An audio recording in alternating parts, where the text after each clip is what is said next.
what does an actual Knights Templar sword look like? Today we'll look at several candidates of swords potentially used by Knights Templar Order members, and look at this new offering by Balaur Arms, the Knights Templar sword made by Chen. So Knights Templars, the monastic militant order, and the arms of armor used by them are among the most common misconception and misrepresentation in popular culture. And what is a Knights Templar sword? Well, the fact of the matter is there is no such a thing as Knights Templar sword. So you see, the swords used by the member of the Templar order were simply swords of contemporary fashion during the existence of Knights Templar, which lasted from the early 12th century to 1312, which expanded over 2 centuries. So obviously, the form of Templar swords changed slightly over time. One thing for sure is, at the time, these swords were not issued. They were simply private purchases from local swordsmiths or sellers. So in order to understand the swords popular in this period of time, we have to first look at the history of Knights Templar Order. Now I have done some extensive test studying with this sword, which I will show later in the video. And this video is chaptered, so you can skip one section to the next or come back later to revisit. The actual name of the Templar Order is the Poor Fellow Soldiers of Christ and the Temple of Solomon.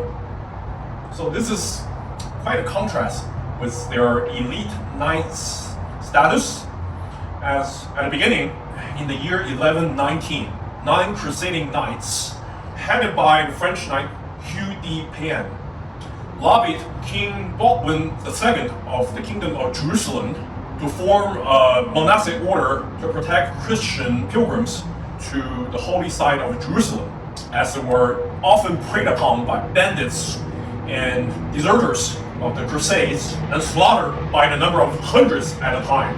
So King Baldwin II granted a mosque captured by the Crusade on Temple Mount to the 9 founding knights of Templar Order. Temple Mount was rumored to be the site of the Temple of Solomon. So their name reflects this as the Poor Fellow Knights of the Temple of Solomon. At the beginning, their headquarters consists of just a wing of the palace on Temple Mount, and they rely on the donation from pilgrims to survive. If you look at the coat of arms of the Knights Templar, you'll see it's a red cross on a field of black and white, which is the holy banner of the Templar Order, but also commonly featuring 2 soldiers riding on 1 horse, symbolizing their poverty. But this status didn't last long. Within a decade, they received the endorsement of some popular bishops within the church. Soon enough, they were gifted special status, such as the tax exemption status, freedom to cross borders, and exemption from local laws by a papal bull, essentially an edict passed down by Pope Innocent II. Within a decade or 2, they became so popular within Christendom that they received many gifts, including lands granted by many European nations and generous donations from the monarchs of Europe.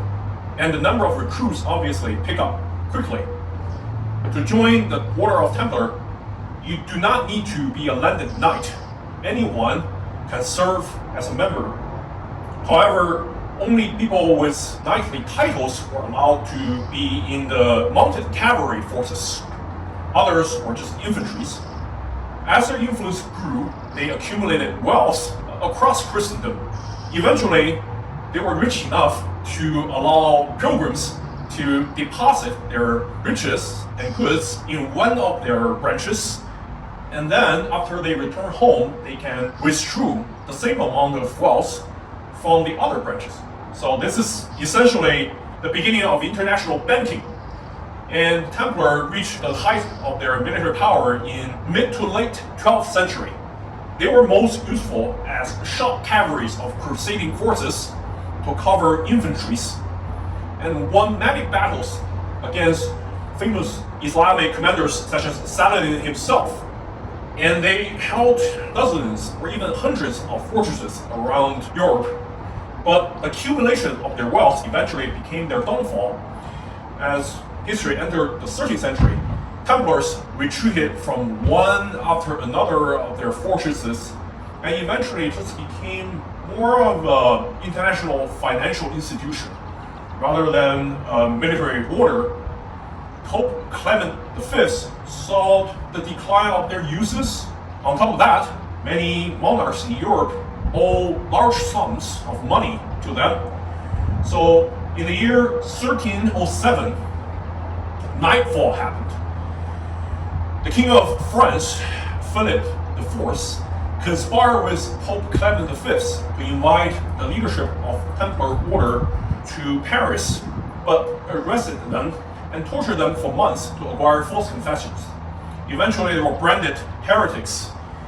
In the year 1312, Pope Clement V, under the pressure of King Philip IV, formally signed the resolution to dissolve the Templar order. And within 2 years, Templars vanished from the surface of the earth and went underground. It lasted more than 2 centuries, and the height of their military power was in the 12th century. Based on this, we can ascertain that the most emblematic arms and armor used by Knights Templars were a full suit of mail armor, including a hauberk with integrated arm protections and mail mitten. And the lower body was protected by a pair of mail leggings known as shoes, from thigh all the way to toes, with a flat top helmet and later a great helm. Now, obviously, with the evolution of European armor, they eventually transitioned into coat of arms, essentially iron and steel plates reinforced on the inside of their surcoats, and eventually into some limb protection in the form of plate armor by the end of the Templars' existence. However, in the 12th century, they were mostly dressed in mail and use a sword usually referred to as a Type 10 and Type 10A and Type 11 by York Oakeshott. As you can see here, I'm holding an Oakeshott Type 10 blade here in my left hand and Type 10A in the right. So this happens to be the Albion Reef, which is a type of swords used during the Norman conquest by Anglo-Saxons, but also pretty much across Europe, Western Europe, in the 11th and 12th century, featuring an average length blade, rather broad with minimal taper in the profile. So there are wider swords than this at the base in late medieval period. However, they feature greater degree of tapering in the profile, so that on the upper portion they are much narrower than this early sword here. You see, on the upper portion they remain rather wide, as these are primarily used in cutting motions with a large shield, commonly referred to as a kite shield. This Type 10A is used in the same period, kind of like a cousin of the Type 10 sword, featuring also a long fuller, but usually narrower, and sometimes longer blades, and a slightly more acute point. Obviously, these were both used in one hand, and the greater length of the blade on the Type 10A usually lend them to be rather effective cavalry sabers, as well as being somewhat maneuverable on foot if you pair them with a large shield. Here you can see that I'm holding a rather large heater shield, so much smaller than the kite shield used by the Normans in the 11th century. Yet this is still larger than later period heater shields. So this is kind of a transitional period shield. You usually use a sword like this with long blades with a large shield like this. So the defense were usually taken care of with the shield, and the sword were usually used offensively. Sometimes you can bind your opponent's blade with the conjunction with the shield and the sword. But this gives the sword a characteristic of rather assortative offensive cutting swords. Even though the point can also penetrate thick clothing without much problem, but you can see the transition to the tip is not very acute. And this angle of the edge near the tip lend them to be rather effective tip cutters. We know that thick clothing could be rather difficult to penetrate, especially in the 13th century when gambeson became very popular. These textile protection made from layers of toughened linen are very effective against cutting. So cutting with a small surface, such as the edge near the tip, can assist with penetrating the gambeson or thick clothing and still cut the flesh effectively, wounding your opponents. So this is rather different from late medieval swords featuring very acute, narrow and thick points to penetrate the mail armor underneath plate armor. In the 11th to 13th century, this is not really a thing. You can see that compared to a 15th century sword, the 12th century Templar sword is quite a bit narrower at base.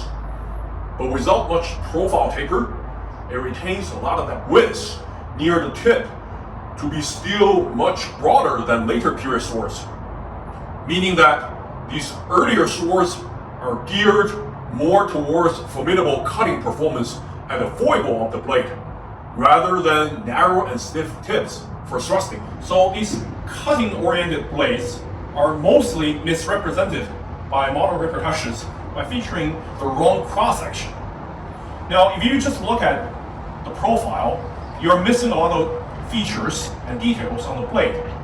Now, if you look at the cross-section of this blade, you will see that it features a very smooth combat grind, if you're familiar with knife grinds, but it is double-edged. So this gives them a lenticular appearance. What it does is that there's no abrupt transition from the bevel to another surface on the blade. So cuts will be rather smooth, but it also enables the blade to be quite thin near the cutting portion of the blade. This detail is also done wrong on many inexpensive modern reproductions. If you look at here, it features a central ridge, which is completely wrong to period of this time, yet it's named and presented as a Templar sword. This is rather hilarious. If you look at some other details, such as the furniture on the hilt, it's also done wrong, as swords of the High Middle Ages are, generally speaking, rather austere or stern in appearance, usually featuring a strict cruciform with a straight crossguard and some form of simple wheel pommel.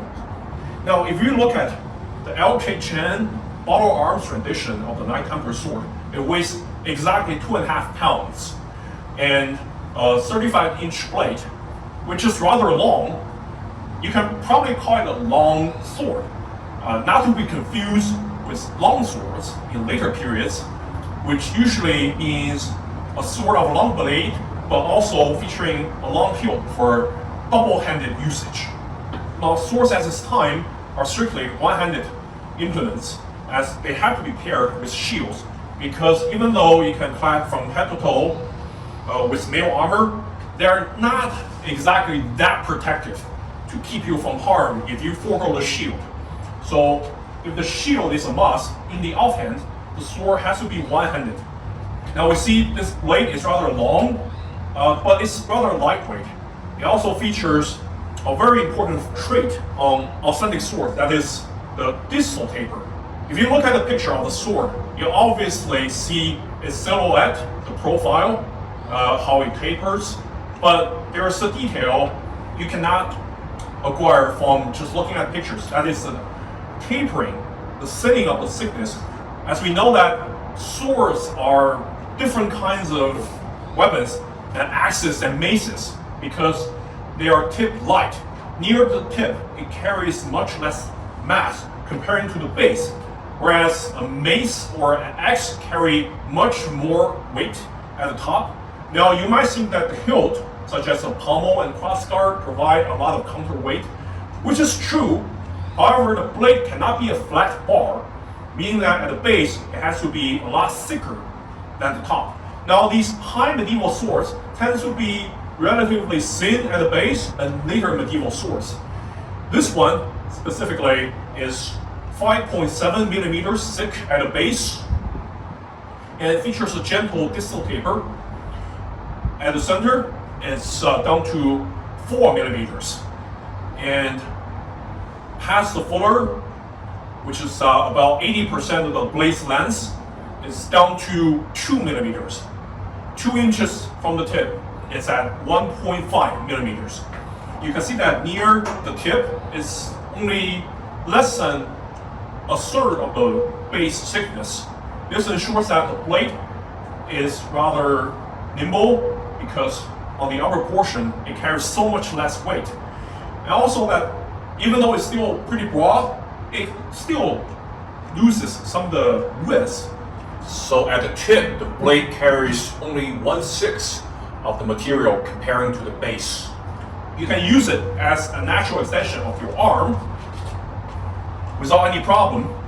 If you feature a flat bar on some poorly made reproductions, this wouldn't be the case, and it will be extremely difficult to maneuver. Is this the only type of sword plausibly used by Knights Templars? I don't think so.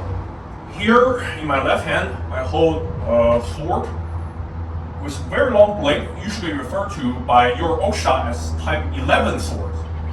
And this one, particular here, the Saint Maurice sword, is a reproduction of the coronation sword of the Holy Roman Empire. Now it features a 37-inch long blade that is extremely long for a one-handed sword, and it has a very far point of balance, 7 inches from the guard. That is quite accurate to this kind of sword because they are primarily used as cavalry swords, being so forwardly balanced. On horseback, you really need the reach, and you don't really need much nimbleness for quick recovery. If you just ride past your target and do a swing, it's mostly carried by the speed of your horse, so you don't really need to reach the terminal velocity of the blade quickly. As the swing itself doesn't really matter that much because you can swing past your body like doing a diagonal slash, you will chop into your horse. So you keep the blade on your side and use the speed of your horse to slash into your opponents. Obviously, this will be a poor choice on foot because it's simply too forward heavy. Now, it's not very heavy, and it features a good amount of distal taper too, but obviously, you simply cannot hope to respond to your opponent's quick slashes and thrusts quickly, effectively, obviously because the Knights Templar are very effective shock troopers on horseback. This cavalry sword would definitely be a plausible candidate as a Templar sword, but I think that the Balaur Arms offering is a better candidate because it has a rather long blade, yet it's lighter and it's balanced close to the hilt than the cavalry sword of Type 11 blade. We just look at the point of balance, it's within 6 inches from the hilt. So this means that it can still be a very effective cavalry sword, but it's much nimbler, right? And on the upper portion, it's also thinner. It reaches terminal velocity with a flick of your wrist much more quickly than this cavalry sword here. As you can see, there's so much more momentum. It's not conducive to very responsive slashes. Now, this is not ideal, of course, on foot. If you compare it to other swords popular at a period, now this one, Oakeshott Type 12 blade, which happens to be the Albion knightly sword, you see, it differs from this one by featuring even more profile taper, a more acute point on the upper portion, slightly shorter, And these weighs about the same and feature similar hilt, just a basic cruciform. And this is much more nimble. You can use this sword by itself without the shield, without any problem. This one, however, is a stretch.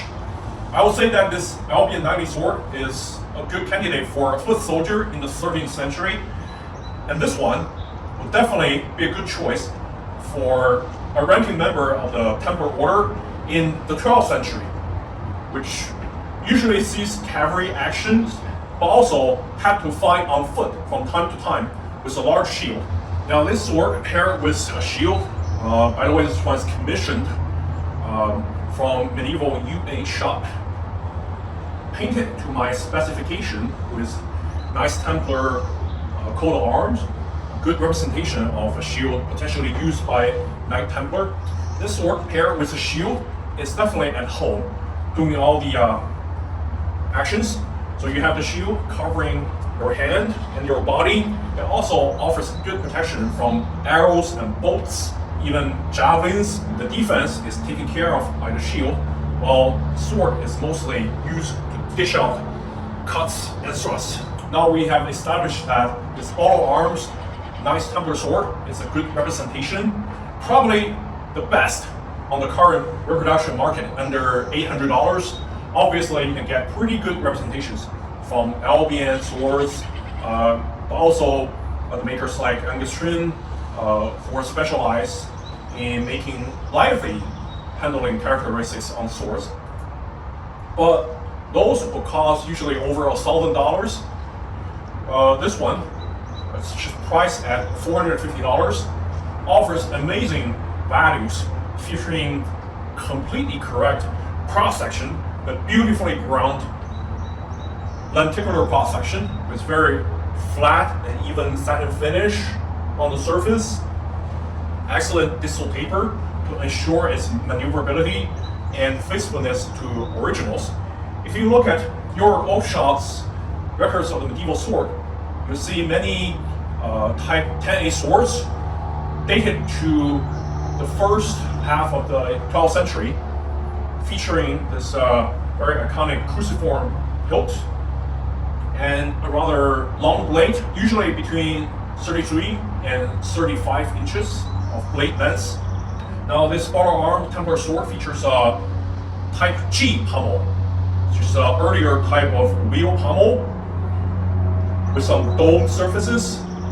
And this one is designed to have a large recess in the center. Now, this not only reduces weight from the entire sword, it also gives you the possibility of customizing the sword with your own sword coin on the pommel. Now, many of these swords from the 12th century featuring copper inlay of Christian symbols such as cross potent, cross botany, and Jerusalem cross, but also some religious writings, such as on this blade, an antique original has an inlay of in nomine Domini, which means in Lord's name. Now this Balaur Arms sword doesn't feature any copper inlay because it will be rather costly to do that on a blade like this, but as a Templar sword, it features some sort of adornment on the blade. Each side has two cross potent, I suspect, laser engraved onto the blade, into the fuller rather, along with this maker's mark of Balaur Arms, but also one single cross potent on each side of the crossguard. So this would be rather fitting to its nice Templar sword's motif. The sword has rather accurate representation of the Type 1 crossguard, which at the side you would think it's just a flat bar of uniform thickness and width. But if you look at from this dimension, you'll see there's some gentle tapering from the center to the side. So this is rather accurate to Type 1 crossguards. Also, there's some detail, subtle geometry on the pommel. From the side, you see it's not a wheel of uniform thickness, it tapers in width. Now, this is rather rare on the budget reproduction market, under $800. you rarely see details like this because most budget makers just don't think customers will either notice or care. They may not even be aware that period wheel pommels feature this subtle geometry. Admittedly, not all of them did, but a large portion of them do have this tapering in the thickness. If you go to museums and you look at many early swords, you definitely find this feature. This is definitely nothing simple, and I totally appreciate the effort of executing this feature and makers' attention to detail. Now, if you look at the crossguard, and you will see the aperture of the crossguard to house the blade has a rather tight tolerance. There's virtually no gap. Now, this is not always true to period swords. If you look at many antiques, you'll see there's a large gap. It's not a big deal as long as there's a slot for the blade to sit in at the transition to the 10, so it's not freely hanging around the top surface of the crossguard. But I definitely appreciate the absence of the gap on modern reproductions. This means that liquids such as water or blood, when it runs down the blade, it will unlikely to get into the 10 and corrode the 10. So excellent job there. You will not see this kind of tolerance on anything other than the highest caliber of modern reproduction. Usually you have to spend over $1,000 for this feature to be present. So kudos to Balaur Arms, designer and maker. Now, if we look at the end of the pommel, you see the pin there. It's done completely, but I hope that it could be finished a little bit cleaner. But it definitely does the job. And you see some hammer marks there. No big deal, really. And it shows that the sword is soundly constructed. If we look at the grip, it's of a very bold red color, reminiscent to the red cross found on Knights Templar coat of arms. It has one riser near the pommel and another one near the crossguard, and 3 risers in the center. So this helps with the retention and provides some traction for your hand. It wouldn't slide up and down. Although this grip is rather short, which is completely accurate to period swords. One-handed swords usually feature very snug, short grip, so your hand is securely locked in. To use it effectively, you have to use a handshake grip. See, the base of my palm rests at the side of the wheel pommel. So if you use a hammer grip, this will be rather awkward because this part of the wheel will dig into your palm when you swing the sword. However, if you use a handshake grip, this will be totally natural. And the subtle tapering of the pommel now surely shines in assisting this grip. One thing noteworthy, look at my hand, base of my palm. So this edge of the wheel pommel is constantly grinding up and down when you swing the sword. And there's a lot of momentum. It's butted against your palm, but still, like when you rotate the sword, it's inevitable that your palm will rub against this wheel pommel, even though it's properly tapered, as you can see here. Probably wearing gloves will mitigate that. Now the leather bound on the grip is completely executed with risers and cord impressions, just like any high-end reproductions. And then also the seam of the termination of the leather wrapping is skeeved properly, and you cannot feel it if you close your eyes. On both sides, you cannot find where the seam is. So this is extremely well done. You wouldn't find this level of fit and finish on anything rather than the highest end of custom reproduction or production companies' work. So I would say that the general fit and finish of this sword is on par with some of the premium reproductions. It's close to perfection. Now if you look at the blade, there is some subtle rippling along the surface, but this is nothing egregious, right? And all the edges of the fuller and the blade are very straight, showing that this is hand finish, but polished and ground to a high degree by a skilled labor. I have so many positive things to say about this sword, but we haven't got to the best part, which is the cutting performance. Now this sword features a beautiful singular bevel from, well, there's not a central ridge, but the center is one flat bevel ground from the edge of the fuller to the edge of the blade, or the center of the lenticular cross section to the edge. There's no secondary bevel, not even a micro bevel. Yet the sharpness is on par with some of the Japanese swords. It's really close to razor sharpness. But being a lenticular cross section, it still has some material to support its well-apex edge. You can definitely take this to a cutting competition at a HEMA club and do quite well. If you look at the tip, it's extremely well-shaped, well-formed. It's thin, just like any period swords. Yes, it has a pointy tip for some degree of penetration. Now, don't underestimate this tip. Against just flesh with some clothing, even thick clothing, this will do quite well. And it helps widening the wound. The handling of the sword is perfectly faithful to period Type Xa swords with long blades. Rather nimble, but it has a lot of authority in the cuts. You can stop the cut, even though it's not the easiest thing, but along with the shield, you can do these sweeping, cleaving motions, and in this period, it's completely appropriate to the usage of swords. The blade is made of high carbon, high manganese, and high silicon spring steel. It's fairly close to 9260 spring steel that we are familiar with. It has a very strong resistance to bending, and it has good flex when heat treated correctly, as you can see. But without the added minor content of chromium, it's fairly easy to scratch, as you can see here.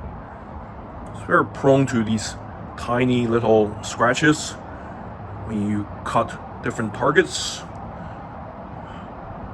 It's not very resistant to abrasion. And you can also see here, under the sunlight, you can see some stain from cutting tatami mats.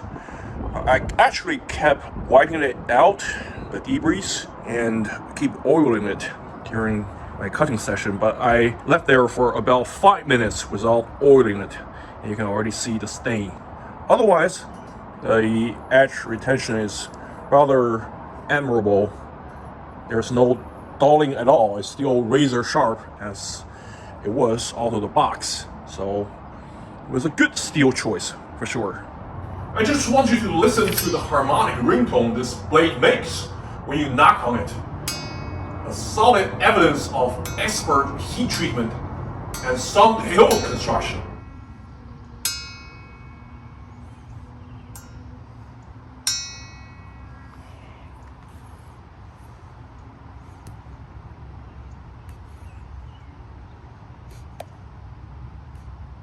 Now if we flex the blade, you see it flexed completely in the last 1/3 of the blade. So the blade will remain rigid for the majority of the blade, yet it's still flexible to be durable. Now you see the point of percussion where the blade remains static when you flex the blade is right under the termination of the fuller, which is still pretty far from the base, so you can safely cut on the upper portion of the blade and still will perform well. Look at the ringtone, meaning that the sword is nicely heat treated with good harmonic properties. And also, the hilt is nicely constructed, so it will not dampen the reverberation of the blade. The sword, like I said, remains rather rigid when you change directions, doesn't flop around, so make the blade rather predictable.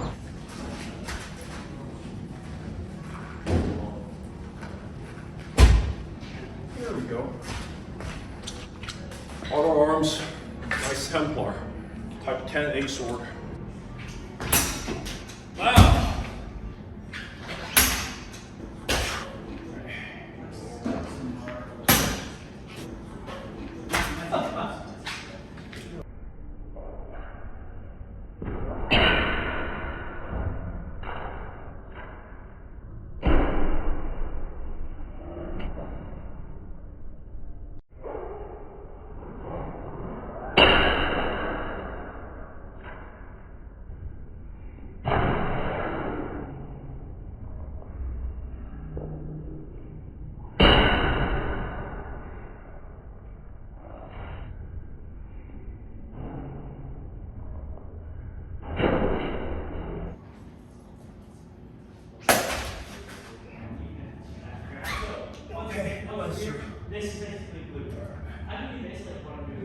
on the side. To make sure the air.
According to my estimation, this sword is currently the best offering of not just Templar swords or Crusader swords, but also any high medieval swords on the market.